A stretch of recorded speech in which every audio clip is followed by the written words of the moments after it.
Hi, this is Michael Hansen with the PV Fleet Department. Just going to help you out with some tips for cold weather that's coming our way. As you can see here, there's 3 different brands of anti-gel. Depending on the truck stop you go to, all 3 are open on your fuel card. You can use any of them are good as long as we're using them.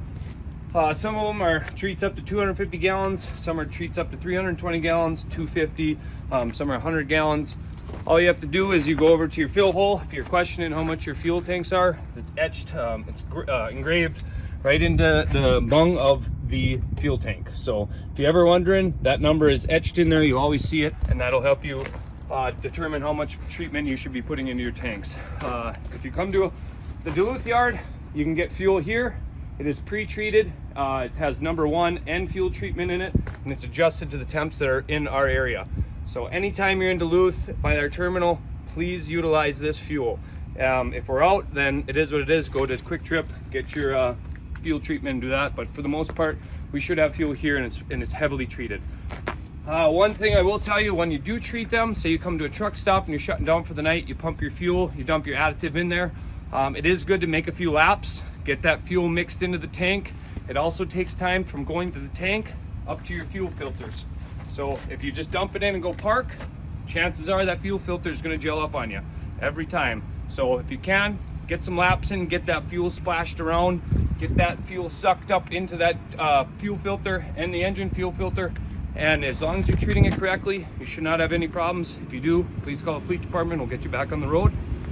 All right, now we came into the cab. Another just cold weather tip for you. My run when I used to truck, I was always in Northern Ontario and Northern Manitoba. So keeping warm was always a big thing up there while trying to keep my idle time down and all that fun stuff. When you're driving down the road and you're coming up and you're looking for a place to shut down, I would always shut my shades, get them good and shut. And then I come down to my sleeper controls, and I turn my sleeper controls as high as they go and as high as they would go. That way you're warming up all the plastic, you're warming up everything back there, because sometimes it does get cold back there. It's a little bit different temp than when you're driving up here all the time. It just gets everything nice, good and warm. And then when you stop for the night, you can shut down. Now kick your bunk heater on, and now your bunk heater is just maintaining that heat.